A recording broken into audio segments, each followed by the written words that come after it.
एखादी जागेवरती काँग्रेस किंवा राष्ट्रवादी काँग्रेस पक्षाचा दावा आमच्यापेक्षा मजबूत असेल तर नक्कीच त्याचा विचार होऊ शकतो।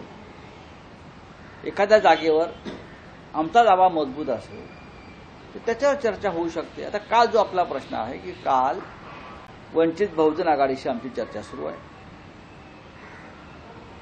बाळासाहेब आंबेडकरांनी काही लोक त्यासाठी त्यांचे पक्षातले प्रमुख लोक चर्चेसाठी निवड केलेले आहेत। स्वतः बाळासाहेब आंबेडकर संपर्कात आहेत। काल राष्ट्रवादी काँग्रेसचे जयंतराव पाटील, जितेंद्र आव्हाड हे मातोश्रीवर आले होते आणि साधारण माननीय उद्धवजी तिथे उपस्थित होते, मी होतो, शुभा देसाई होते। 2-2.5 तास आमच्यामध्ये अत्यंत चांगल्या वातावरणामध्ये चर्चा झाली। चर्चा जागा वाटपावरूनच झाली। राष्ट्रवादी काँग्रेस कोणत्या जागा लढवू शकते, त्यांची बलस्थानं नक्की कुठे आहेत याच्यावर चर्चा करायला काहीच हरकत नाही आणि ती चर्चा काल झाली। चर्चा उत्तम झाली। त्याच्यातून एक ज्याला आपण दिशा असते ती स्पष्ट झाली की राष्ट्रवादी काँग्रेस ही कोणत्या जागांवर लढायला इच्छुक आहे। अशा पद्धतीनं काँग्रेसची चर्चा होईल, एकत्र चर्चा होईल ना। 3 पक्ष एकत्रच आहेत। वृत्तपत्रातल्या बातम्या ज्या येतात त्या अत्यंत चुकीच्या आहेत। शिवसेना या महाराष्ट्रातला एक तळागाळात रुजलेला कायम वाद, वादळं, तुफान, संकट पचवून झेलून उभा राहिलेला पक्ष आहे आणि आम्हाला आमची ताकद माहिती आहे।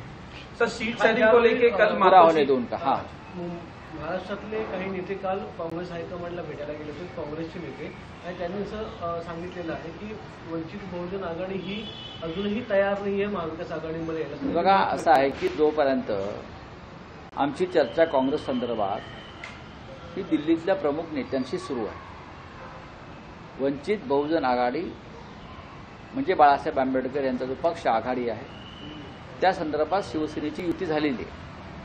युती जाहीर झाली 1 वर्षापूर्वी। माननीय शरद पवार म्हणजे राष्ट्रवादी काँग्रेस पक्षाची कोणतीही अशी भूमिका नाही की वंचित बहुजन आघाडी आपल्याकडे राहू नये। किंबहुना पवार साहेबांची भूमिका स्पष्ट आहे की बाळासाहेब आंबेडकर आणि वंचित बहुजन आघाडी हे आपल्याबरोबर राहायला पाहिजे आणि महाराष्ट्रातल्या काँग्रेस नेत्यांचंही तेच म्हणणं आहे।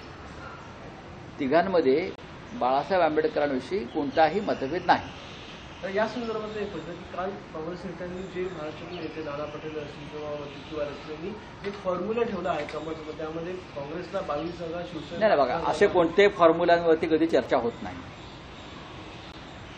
काल जयंतराव पाटील बसले होते, त्यांच्याकडे कोणताही फॉर्म्युला नव्हता। जसं म्हटलं ना, जिंकेल त्याची जागा, मेरिटवर जागा, मेरिटवर जिंकण्याचं मेरिट ज्या मतदारसंघात ज्या पक्षाचा आहे त्यांच्याकडे ती जागा राहील। हे 3 पक्षाचं सूत्र आहे। कोण काय बोलते त्याच्यावरती तुम्ही जाऊ नका आणि हे सूत्र संपूर्ण देशभरातलं, इंडिया आघाडीचं हे संपूर्ण देशभरातलं सूत्र आहे। हे फक्त महाराष्ट्रातलं नाही, या देशामध्ये किमान 350 जागा अशा आहेत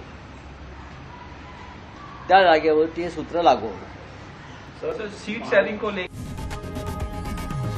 लोकशाही मराठी ऐका, पहा, जागरूक रहा।